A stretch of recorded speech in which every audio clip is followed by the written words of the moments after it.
Bienvenue à tous, mesdames, messieurs. Tout un plaisir de vous savoir fidèles au poste. Coup d'État et arrestation d'Ibrahim Boubacar Keïta. Les événements malencontreux ayant mis un terme au régime d'Ibeka auront retenti de par le monde et singulièrement sur le continent africain. À la vague d'indignation habituelle, un sentiment de soulagement et de satisfaction partagée dans la masse populaire. Le Bénin n'aura pas été du reste. Le sujet aura alimenté bien des conversations déchaînées, des passions au point de faire sortir de silence un des députés de la 8e législature entièrement acquise à la cause du régime au pouvoir. Soulèvement populaire et coup d'État au Mali, de possibles enseignements pour le Bénin. L'instant débat, mesdames, messieurs, avec Nathanaël Kiti, politiste. Il est enseignant-chercheur en sciences politiques. Nathanaël Kiti, bonjour. Bonjour, cher ami Joël, bonjour, mesdames et messieurs les téléspectateurs, et puis nous remercions Sika TV. En tout cas, que sommes-nous sans vous? Toutes nos gratitudes, monsieur Nathanaël Kiti. Kiti et vous tous qui nous accompagnez au quotidien. Pour vous qui hésitez, ne vous posez pas trop de questions. Ce plateau est le vôtre sans condition aucune.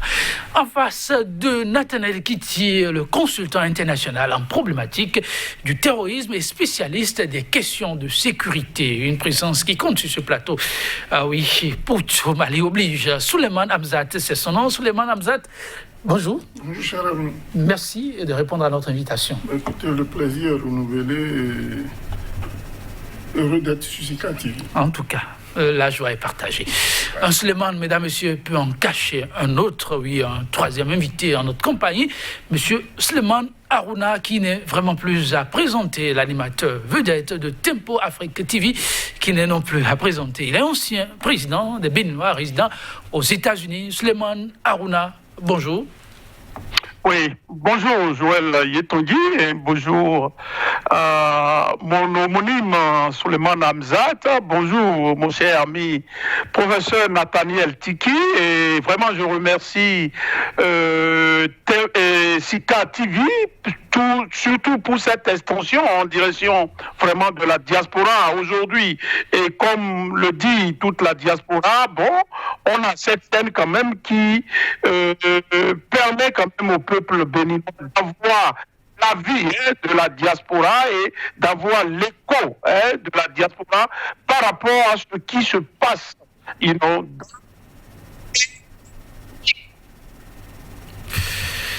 Oui, les réalités sont celles-là qui nous rattrapent parfois. Monsieur Souleymane Harouna, vraiment merci pour la disponibilité. Ibeka, déchu du pouvoir en plein mandat, quoique déplorable, la situation, mesdames, messieurs, aura paradoxalement donné des envies. Inimaginables, ces envies. Un peu partout sur le continent, on aura enregistré des réactions au Bénin aussi, puisque nous sommes sur 100% Bénin. Et là, certains, à visage découvert, ont même souhaité une reproduction d'une scène, en tout cas, qui sort de l'entendement quand on est en plein régime démocratique. Mais malheureusement, on y est. Je me retourne d'abord vers le professeur, l'universitaire, qui peut nous aider à mieux comprendre ces phénomènes. Monsieur Nathanaël Kiti, comment expliquer un phénomène comme celui-là dans un pays de grande démocratie? Je pense qu'on peut l'expliquer par d'abord le ras-le-bol de ceux qui subissent la dictature rampante du président Patrice Talon depuis quelques années. On peut l'expliquer aussi par la remise en cause du consensus national issu de la conférence des forces vives de 1990. Étant donné que la conférence nationale est l'aboutissement de 18 ans de lutte. Et à cette conférence nationale, nous avons fait la synthèse de ce que les Béninois ont vécu, les Dahoméens ont vécu, et nous avions trouvé une voie qui nous a permis pendant près de 30 ans d'avoir une stabilité. Donc, que le président Patrice Talon décide de remettre en cause tout ça, et d'installer une nouvelle gouvernance qui méprise les droits humains, qui méprise les libertés publiques. C'est normal que vous ayez des Béninois qui souhaitent la remise en cause de l'ordre établi par la violence. Et vous savez que la violence est un élément constitutif du marché politique. Quand vous regardez l'histoire de l'humanité, vous allez constater qu'il y a des moments où l'ordre en cours a été remis en cause par la violence et il y a un nouvel ordre qui a été installé. C'est le cas des révolutions. Donc pas surprenant pour vous, ces genres d'attitude? Non, pas surprenant. Vous avez vu il y a quelques années, non, que ce soit au Burkina à côté, en Tunisie, en Libye, en Algérie, et j'ai dit Algérie, en Égypte et dans beaucoup de pays. Permettez, je vais recueillir rapidement l'avis de vos pairs sur ce plateau et on y revient. Oui, Souleymane Hamzat, pas surprenant quand on observe d'autres pays, mais le Bénin, ça fait quand même une sacrée durée en termes de démocratie, une démocratie enviée, copiée, qui continue d'inspirer, même s'il y a des balbutiements. Et quand vous avez découvert des Béninois adoptent de telles postures, vous arrivez à vous l'expliquer?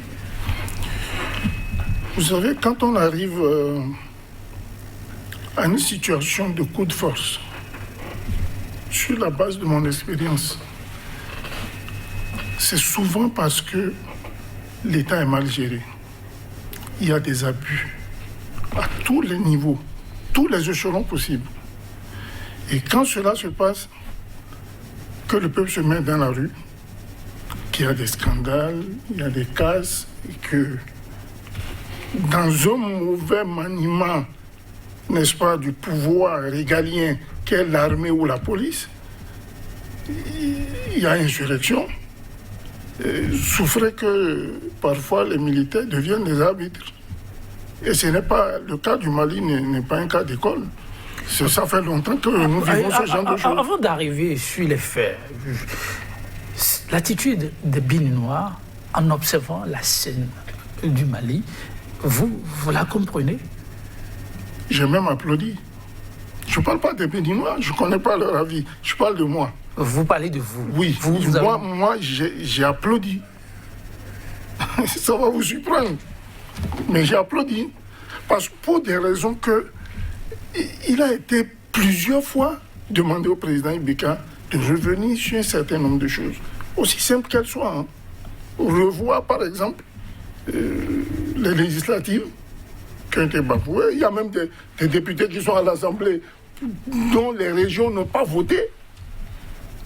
Comment vous expliquez ça? Vous appelez ça de la démocratie? Et quand il y a l'armée qui intervient dans ce contexte-là, ne serait-ce que pour remettre de l'ordre, franchement, souffrez que je salue ça. Ok, vous évoquez l'intervention de l'armée. D'abord, vous êtes un homme évoluant dans un milieu comme celui-là. C'est à raison de votre présence sur le plateau. On reviendra de façon spécifique sur le rôle de l'armée. Le cas du Bénin, des Béninois qui applaudissent de demain et au-delà ce qui s'est produit au Mali, souhaitant une reproduction. Oui, monsieur Souleymane Harouna, comment observez-vous cette attitude des Béninois? Voilà, les fondamentaux sont les mêmes, hein, monsieur Joël Yetondi. Les fondamentaux sont les mêmes, vous voyez. Et c'est le dénominateur commun est le même. Et ce dénominateur commun s'appelle pratiquement bâillonnement et oppression du peuple. Et toute la question, elle est là.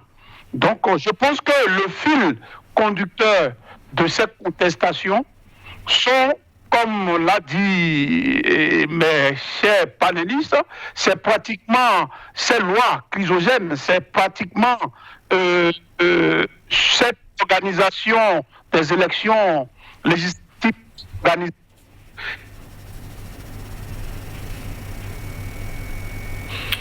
Oui, c'est de tristes réalités. Mais on va y arriver.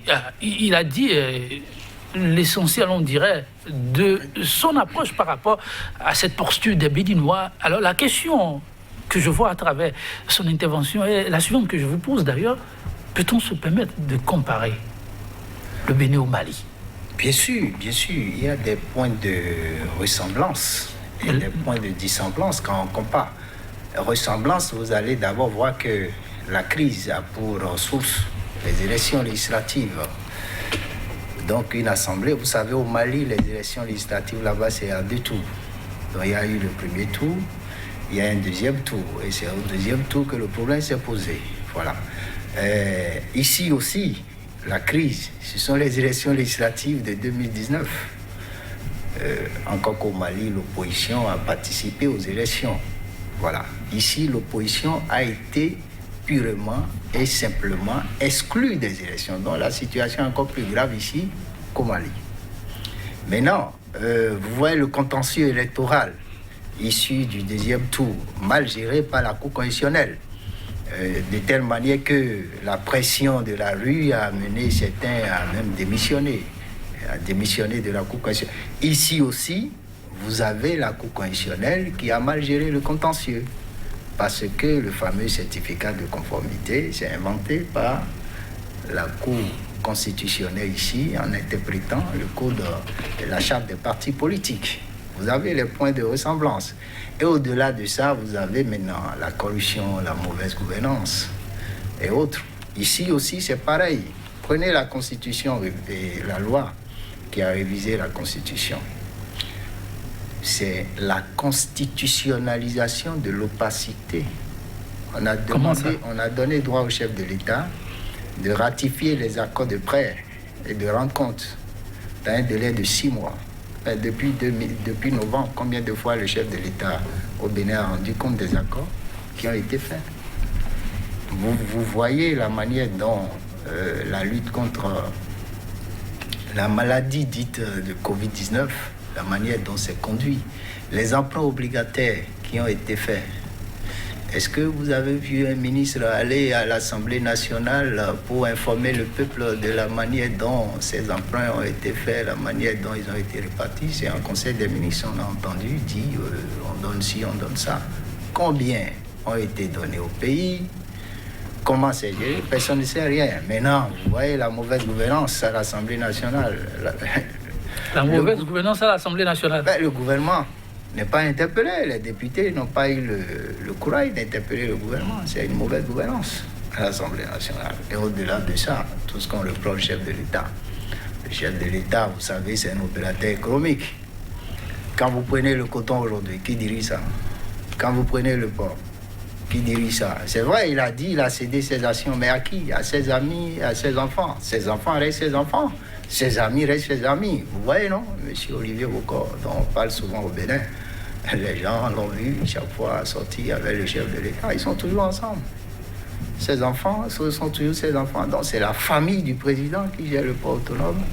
C'est la famille qui gère, Bénin Contrôle. C'est la famille du président. C'est la famille du président qui gère le coton. Donc quand vous avez une confusion entre la gestion de la chose publique et la gestion des affaires personnelles, c'est l'opacité. Même chose qu'on a reproché au président malien. Vous avez vu les vidéos qui passaient sur les réseaux sociaux, même chose qu'on lui a reproché. Donc vous avez les points de ressemblance sur ce niveau-là. Maintenant, les points de dissemblance, avant les points de dissemblance, j'aimerais bien poser la même question à votre vis-à-vis, M. Suleiman Hamzat. Est-ce que vraiment on peut se permettre ces genres de comparaison? Ah ben oui, il a bien notifié, il a au cas par cas. Et je défie quiconque viendra dire le contraire ici. Et c'est assez clair. Bénin Contrôle, ça appartient à qui et ça appartient. Oui, et ainsi de suite. Sur ces questions, lorsqu'on sait que tout se fait sur la base de mérite, est-ce que les Béninois n'exagèrent pas un peu lorsqu'on dit à qui? À ses enfants. Si les enfants ont du mérite, est-ce que parce qu'ils signent talent, ils n'ont pas le droit? Non, moi je ne suis pas extrémiste. Vous voyez, je ne serais pas contre que M. Joël Yetondy, président de la République, puisse nommer son fils à un poste ministériel. S'il en a les compétences, voilà. Oui. Alors, où se trouve mais le débat? Vu dans nos États, des États comme les nôtres, c'est interprété autrement. Ça a l'air du favoritisme, du clientélisme. Et ça, si ça se fait dans les règles de l'art, on comprendrait. Mais quand vous sentez qu'en bas, ceux qui sont en bas, je veux dire le bas peuple, souffrent. Dans un pays comme le Mali où il n'y a pas d'école, il n'y a pratiquement plus d'école, le terrorisme est ambiant, on ne mange pas. Les mêmes symptômes sont ici. Vous sortez dehors là, la dame de Dantopa vous dira j'ai rien vendu depuis le matin. Et c'est de la frustration. Il faut un peu de cet argent du marché pour la popote de la maison. Mais si elle rentre qu'il n'y a rien. Monsieur qui attend son salaire et que pour des raisons données, c'est pas, on n'a plus rien amené à la maison, ça crée une certaine frustration. D'où le peuple qui se retrouve dans la rue.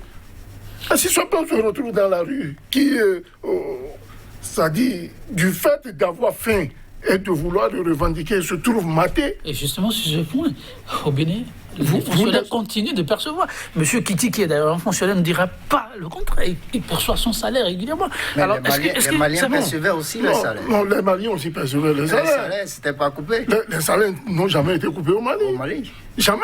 Les salaires n'ont jamais été coupés. Il s'agit d'une frustration. Il a parlé d'un certain nombre de vidéos.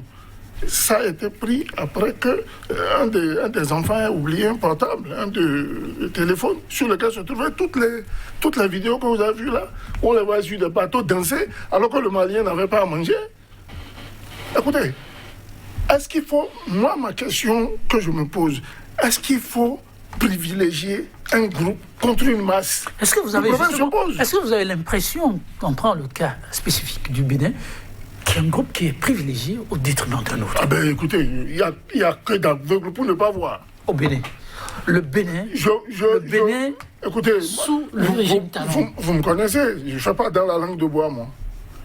Il y a que de sous pour ne pas entendre ou d'aveugles pour ne pas voir. Sortez dans la rue, là, marchez là et posez des questions, vous entendrez? On posera des questions, mais en attendant, monsieur Nathalie Kiti, je reviens vers vous. Qui palliait des dissemblances? Les points de dissemblance, oui, les points de dissemblance. On sait que le Mali est dans la mêlée mondiale, comme Hubert Védrine l'a dit dans un de ses ouvrages. Depuis 2012, vous avez l'État qui a perdu une bonne partie de son territoire, qui est contrôlé par les terroristes. Mais dans la réalité, je pense que ça là a compté moins. Ok, pour l'essentiel sur lequel ça compte, en train d'y revenir, on me dit que oui, les dieux de la technologie sont avec nous, monsieur Aouna. Toutes nos excuses, on va y essayer. Et oui, vous avez la parole. Oui, merci beaucoup, Joël Tondi. Je disais que ce n'est pas possible. C'est du gravissime qui se passe au Bénin. Et les fondamentaux sont les mêmes. Mais aujourd'hui, comme là, je ne vais pas venir sur ça, mais la ressemblance, il y a le Parlement. Aujourd'hui, comment ce Parlement béninois a été imposé au peuple béninois? Ils ont pareil. Moi, je vous dis, ça, une question de temps. Donc, favoriser le fait, ça rattrape. Et c'est le cas, c'est cette jurisprudence aujourd'hui qui a annoncé le prétend ouest africain amené par le Mali. Est-ce que vous voyez? Donc, c'est extrêmement important. Et d'autres pays, vont annoncer le prétend. La Côte d'Ivoire est pratiquement, en gestion. Et le cas du Bénin est extrêmement important. Le Bénin aujourd'hui peut bénéficier de qui se rectifier le tir. Rectifier le tir, qu'est-ce que nous sommes en train de dire? Mais vous avez comment loi chrysogène, et que loi aujourd'hui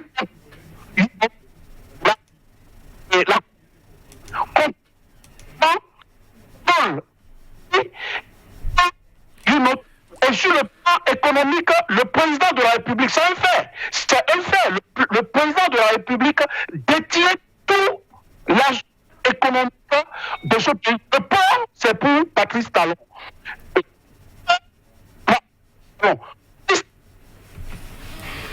Décidément, oui, ça n'y est pas. Ce qu'on va sans doute faire avec la complicité de la régie, c'est de prendre une nouvelle date avec M. Suleiman Harouna. On voudrait bien poursuivre le débat, mais ça semble aller de mal en pire avec la technologie. On verra bien comment régler ça définitivement la prochaine fois. Oui, M. Nathanaël Kitty, je me retourne vers vous. Vous disiez que ces points de divergence ce ne point comptent de pas. dissemblance n'a pas trop compté parce que, rappelez-vous du discours des mutins, ils ont très peu parlé du terrorisme au Mali. Ils ont mis l'accent beaucoup plus sur la mauvaise gouvernance et sur les élections qui ont été organisées de manière chaotique. Voilà. Et au-delà de ça, même, vous avez les événements, je pense, du 11 juin, non 11 juin, non Oui. Où il y a eu des pertes en vie, Oui. humaine. Oui. Ils ont mis l'accent sur ça. Et puis les premiers deux ici. Les Béninois ont été tués à Kadian aussi, à Parakou, à Savé, à Tchaourou, ainsi de suite. Donc, quand vous voyez tout ça, vous vous rendez compte que la situation du Bénin est encore plus grave que celle du Mali. Parce que le président malien ne contrôlait pas la plupart des régies financières du pays. C'est le cas ici au début. Eh bien, est-ce qu'on ne fait pas un peu trop dans l'excès en allant sur les pistes telles évoquées par M. Kitty? Non, mais on ne fait pas dans l'excès, ce sont des réalités. Je vous dis, je veux que quelqu'un qui pense le contraire puisse venir nous dire ça. Je vous offre, faute de vous l'offrir de vive voix, la réaction du président chargé, le président d'abord de la commission des relations extérieures de l'Assemblée nationale, qui a dit à travers une déclaration que comparaison n'est pas raison. Et ça, vous le savez. Mais il avance des éléments qui pour lui sont probants et qui devraient pouvoir mener tout Béninois honnête à revoir les choses autrement. Comment dit-il? Pourquoi cherchez-vous un vivant parmi les morts? Laissez les morts, dit-il, enterrer les morts et joignez-vous à nous pour la construction de la nation. Talon est un architecte de développement, un révolutionnaire en infrastructure. Il est bâtisseur, nationaliste et patriotique. Les soi-disant opposants le seront un jour. Alors, des éléments de comparaison. Il évolue. Comment comparer le Mali et le Bénin si ce n'est pas souffrir de la myopie intellectuelle et historique? Comme nous l'avons tous appris à l'école, l'histoire et les récits des événements passés. Et du point de vue sociologique et anthropologique, le Bénin et le Mali sont diamétralement opposés. D'ailleurs, ils n'ont pas la même culture ni la même civilisation, encore moins la même richesse. Le peuple malien est à 96% musulman.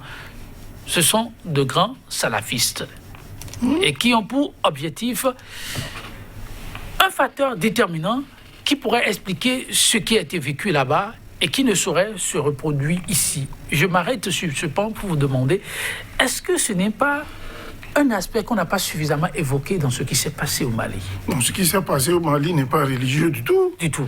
Votre avis? Même question. Non, je pense là que vous avez dit c'est qui la personne? Le président de la commission chargée des relations. Il faut le renvoyer, relire l'histoire, relire la situation du Mali. Ça, c'est faux. L'islam au Mali n'est pas salafiste. L'islam au Mali est malikite, pour la plupart. Et c'est d'ailleurs la raison pour laquelle, à un moment donné, vous avez constaté qu'il y a un groupe d'hommes politiques qui se méfiait de l'imam Diko qui conduisait la contestation. Donc, et on lui demandait de démissionner pour qu'un homme politique prenne le devant de la contestation. Or, dans la réalité, ce dont les gens s'inquiétaient, c'était les prêches de l'imam Diko. Les gens s'inquiétaient d'une récupération politique au plan international pour avoir peur de l'installation à la tête du Mali d'un régime islamique. Or, dans la réalité, c'est faux. Et l'imam Diko aussi l'a dit sur les ondes. Donc, sur ce point, vraiment, il est complètement passé à côté. On veut aller de l'avant? C'est l'objectif. Comment faire? Des éléments de comparaison et comment éviter surtout l'engrenage?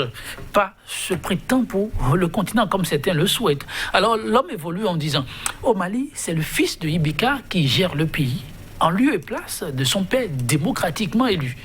Depuis un certain moment, Ibeka ne gère plus le pays. Tout le monde le sait et le dénonce. Le niveau de corruption a atteint celui du tolérable au Mali. Tout cela a exacerbé la crise. Cependant, au Bénin, la famille de Talon ne gère pas et ne se mêle pas des affaires de l'État. Deux grandes différences qui doivent pouvoir édifier ceux qui se prennent la tête. Monsieur Suleiman Hamzat, sur ce morceau.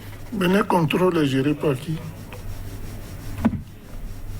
Allez chercher, vous comprendrez. Moi, je suis pas... Je vous ai dit, je ne suis pas extrémiste politique. Je ne suis pas un animal politique, moi. Je suis un objecteur de conscience. Je ne suis pas contre, moi, personnellement, que le président Talon ait des parents qui participent à la gestion du pouvoir d'État ou de l'économie. Mais quand cela ne se généralise pas, parce qu'il y a d'autres Béninois aussi qui ont les mêmes compétences que ces enfants. Et c'est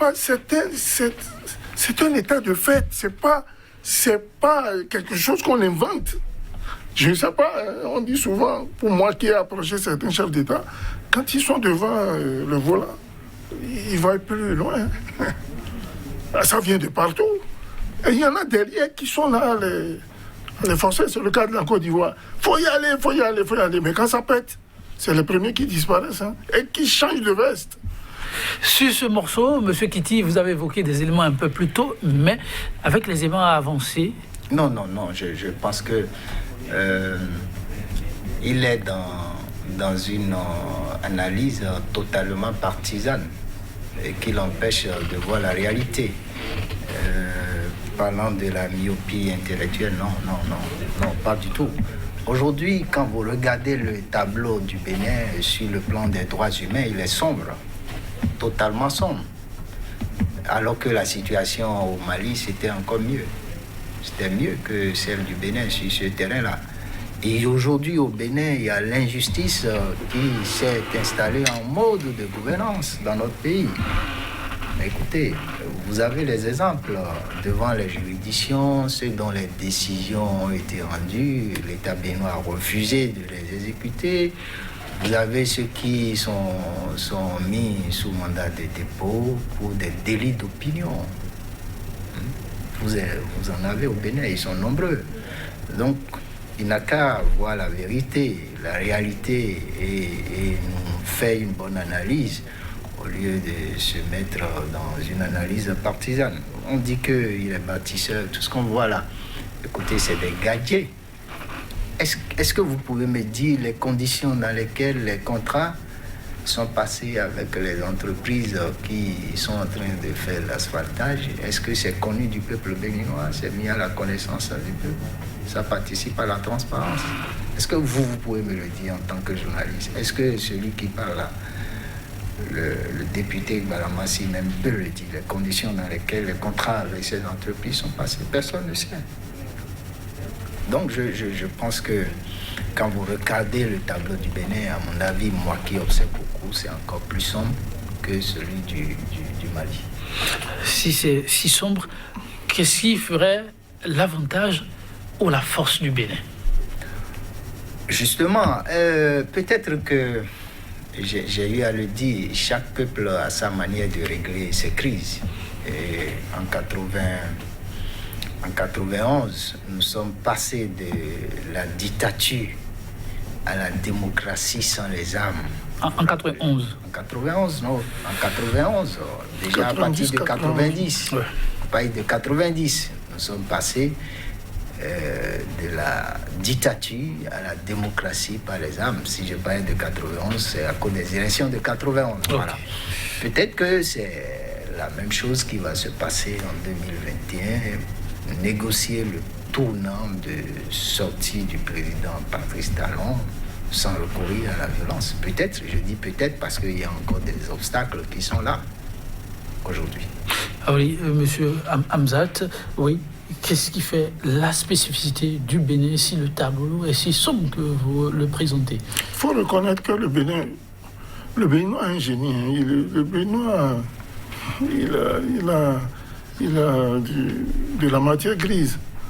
La conférence nationale de février 90 a été pour nous l'espoir de tout un peuple. Mais depuis 2016, ce qui se passe nous laisse croire que la majorité est carrément mise sur la touche au détriment d'une portion de personnes qui décident et font les lois. Et ça, c'est frustrant. On ne fait pas le bonheur d'un peuple sans ce peuple-là. On le fait avec lui. Et vous avez l'impression que ça se fait aujourd'hui sans le peuple?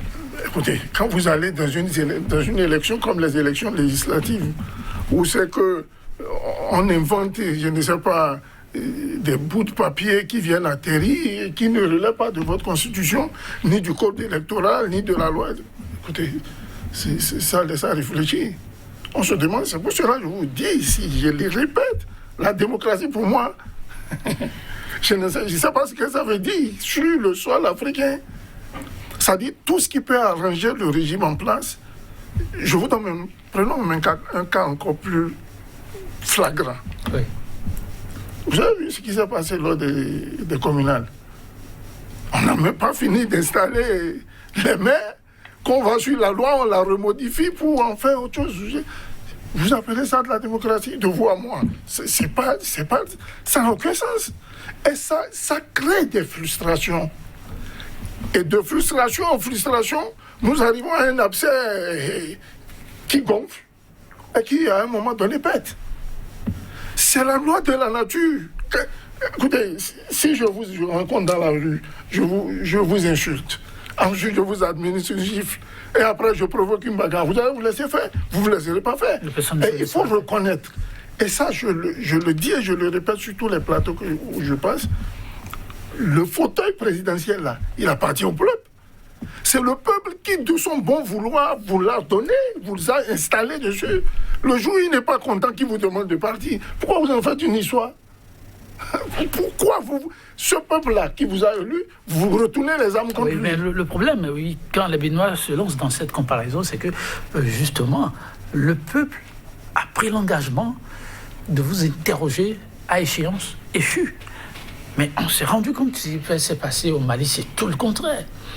Sans que le mandat n'aille à terme, on a une TPL qui occupe le fauteuil. Dans une condition où, à un moment donné, on s'est tous dit, plus jamais ça. Oui, mais quand vos comportements laissent à croire que vous laissant jusqu'à aller à ce terme-là risque de faire plonger tout le monde, qu'est-ce que vous faites? Sauvez votre tête. Dans le b.a.-ba de la sécurité, c'est quelque chose d'assez banal. Hein, justement, là, c'est pour vous. Quand je suis dans une barque qui est en train de chavirer du fait que celui qui est le commandant de la barque, chargé de donner une certaine direction à cette barque-là pour que nous arrivions à bon port, là, à jouer à la manette du ping-pong, et que la barque commence à vaciller dans tous les sens, vous voulez que je fasse quoi? Vous les jetez? Non, je lui fais d'abord des recommandations. Arrêtez là où nous allons, là, ça peut être dangereux. Et c'est ce que les Béninois font. Est-ce que ça mérite qu'on leur tire dessus? Mais et quand ça va loin, et qu'au-delà même du fait que le peuple cherche à manifester pour dire attention, nous allons dans le mauvais sens, comme je l'ai dit pour la formation de la police républicaine. J'ai dit ce que vous faites là, ça s'est vu sous d'autres yeux, ça va échouer, ça a échoué. Ça a échoué. Et là, on s'en va créer encore une garde nationale. Pour en faire quoi? Le moment venu, vous en saurez plus.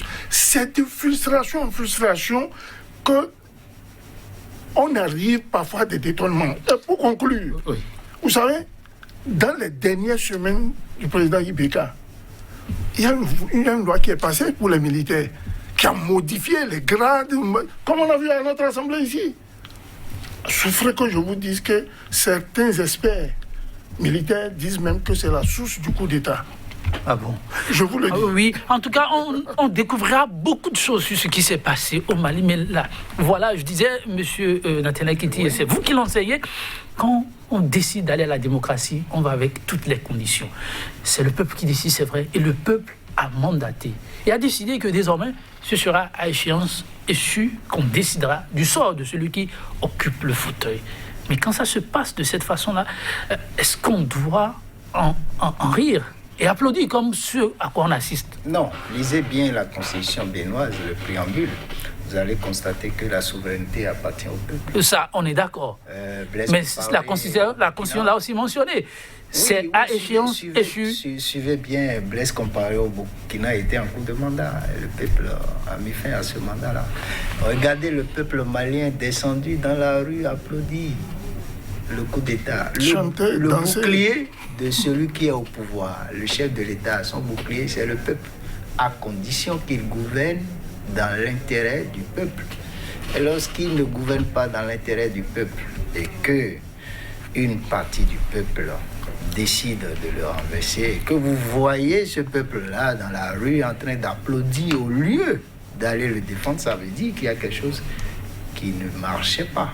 C'est ça la réalité. Donc ce n'est pas parce que un chef d'État est élu démocratiquement et qu'il a pris le pouvoir qu'il doit faire ce qu'il veut avec ce pouvoir. Il y a des normes, il y a des règles, aussi bien au plan national qu'au plan international, qu'il faut respecter. Lorsque ces règles ne sont pas respectées, il y a les institutions de contre-pouvoir qui doivent le rappeler à l'ordre pour qu'il respecte les dites règles. Mais lorsque vous avez dans un pays les institutions de contre-pouvoir qui sont sous le contrôle du chef de l'État, vous avez un chef de l'État qui vient au pouvoir et qui, de manière claire et nette, a défini sa théorie, la théorie de domination qu'il a définie en 2017, et il fonctionne avec cette théorie. Donc l'intelligence a déserté le forum. Et lorsque l'intelligence déserte le forum, tout finit dans le désordre. Alors, on est à un carrefour. Le Bénin voudrait bien négocier un nouveau virage du Mali. Je vous pose d'abord la question, M. Suleiman Hamzat. Qu'est-ce qu'il y a de retenir de façon substantielle pour aller de l'avant, si tant est qu'il y a des zones de comparaison et de ressemblance? Déjà, nous ne sommes pas dirigeants, nous gouvernants, non. Pour retenir quelque chose, c'est à eux qui dirigent le peuple de tirer leçon de ce qui est arrivé au Mali. Oui, regard de l'observateur. Parfait. Mon regard de l'observateur, c'est de dire déjà que, en premier lieu, il faut savoir respecter les constitutions que nous nous sommes données. Respecter les textes de la République et faire en sorte que les citoyens en majorité ne se sentent pas lésés par votre gestion ou par la méthode de gestion du pouvoir d'État ou du pouvoir économique. Le deuxième point important, c'est qu'il faille aussi que l'armée soit une armée totalement régalienne. C'est-à-dire? Pas au service d'un individu. L'armée ne doit pas... Quand je vous disais à l'entame de cette émission que je salue ce qui est arrivé, je le salue. Il y aurait eu mort d'homme, ma réaction aurait été autre. Je ne parle pas des 4 qui ont été abattus parce que, bon, on fait le mur de quelqu'un pour aller ramasser quelques matelas. Je parle d'aller sur le chef de l'État, par exemple, et de l'abattre. Ça n'a pas été le cas du Mali.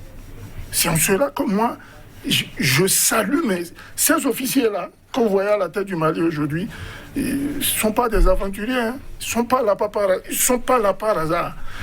Ils savent ce qu'ils font, ils savent là où ils vont. Et au troisième point, et ça va être le dernier, c'est de faire les choses avec le peuple. Jamais sans le peuple. Vous avez vu, il y a un communiqué qui a fusé rapidement sur RFI, si je peux citer, en disant oui, il s'agit d'un gouvernement militaire, en majorité militaire et autres. Ça, ouais, il y a la confusion dans ces moments-là spécifiques où les militaires doivent faire attention, mais ces officiers-là, ils ont la tête froide. Ils ont la tête sur les épaules. Hein. Le lendemain, vous avez vu le chargé de communication qui est allé tout de suite me dire, écoutez, le peuple malien, on n'a pas dit ça. On n'a jamais dit ça à la CEDEAO. Voilà ce qu'on a dit, que tout doit se régler entre Maliens. Et vous voyez, dans la manière de communiquer aussi, quand ils parlent en français, ils parlent en Bambara, qui est la langue majoritaire du pays, pour que le petit citoyen des campagnes puisse comprendre ce qui se passe au sommet de l'État. parlons de la communication béninoise. C'est ça. Oui, monsieur Nathanaël Kiti, votre vis-à-vis pense qu'il y a vraiment beaucoup à apprendre. Non, comme il a dit, nous jouons le rôle de Noé. Ah bon? Noé dans le livre de Genèse, dans la Bible, le déluge. On dit à un moment donné, la méchanceté s'est installée. Il y a un homme qui a trouvé grâce aux yeux de Dieu. C'était Noé. Et on l'a envoyé annoncer la bonne nouvelle au peuple. Repentissez-vous, la fin est proche. Mais les gens ne l'ont pas écouté. Et Dieu lui a dit, mais fais lâche. Et il est rentré dedans. Et puis le déluge est arrivé. Paf, ça a emporté tout le monde. Donc nous jouons le rôle de Noé. Nous disons aux gouvernants ce qu'ils doivent faire pour mériter le soutien du peuple. Mais lorsqu'ils ne le font pas, ils n'ont plus ce soutien-là. Et même chose quand vous prenez le livre de Matthieu 24. On dit que lorsque vous voyez ces signes, c'est Jésus qui a dit ça. Lorsque vous voyez ces signes, sachez que la fin est proche. Sachez que la fin est proche. Donc, lorsque vous voyez la mauvaise gouvernance s'installer, lorsque vous voyez l'injustice s'installer, sachez que à un moment donné, le peuple peut se rebeller contre celui qui dirige et le chasser du pouvoir. Parce que les institutions de contre-pouvoir n'ont pas joué leur rôle. Et dans ce chapitre de Matthieu, Jésus disait, prenez garde afin que vous ne soyez pas séduits, parce qu'ils vont faire des miracles. Ce sont de faux prophètes. Donc vous avez les faux prophètes qui se sont installés partout en Afrique de l'Ouest aujourd'hui, les faux politiciens en Côte d'Ivoire, au Bénin, au Togo, ainsi de suite. Ils font de grands miracles, la construction des routes et autres. Voilà, c'est ça qui séduit le peuple aujourd'hui. Alors que dans la réalité, vous avez la mauvaise gouvernance qui s'installe, vous avez l'injustice qui s'installe, le peuple a faim. Il n'y a pas ce jour-là que vous ne rencontrerez pas sur votre chemin quelqu'un qui va vous dire depuis 3 jours il a des difficultés, ainsi de suite. Alors qu'on n'en rencontrait pas autant par le passé. Ce sont des indices qui interpellent les gouvernants. Je voudrais un peu revenir sur la construction. Il paraît que vous aurez simplement conclu. Bon. En termes de bilan, sur les constructions... Donc, que vous auriez à conclure. Bilan, on en parlera une fois que vous concluez cette émission. Pour conclure pour cette émission, je dirais simplement ceci. Je demanderais... Dommage, mais non, ne vous en faites pas. Il paraît que c'est moi qui conclue. Le réalisateur m'a dit que c'est... Ok. Si cela m'est permis, je demanderais aux Africains de garder la tête froide. Le moment du printemps est arrivé. Il y a un printemps qui se déclenche. Mais pas un printemps pour faire des coups d'État partout, mais pour prendre ses responsabilités. Et nous demandons à la junte malienne de ne pas baisser les bras. La CEDEAO ne viendra pas au secours du Mali. Ok, ajoutez un mot. Puisque vous avez donné une faveur, on me l'a accordé? Ah ben écoutez, que la paix soit au Bénin et en Afrique. Merci beaucoup. Oui, monsieur Nathanaël Kiti. Je pense que je vais retourner dans Matthieu 24 toujours. Ok. Il est dit que les vautours s'assemblent là où se trouvent les cadavres. Et au-delà de ça, il faut savoir que ce sont ceux qui vont résister jusqu'au bout qui seront sauvés.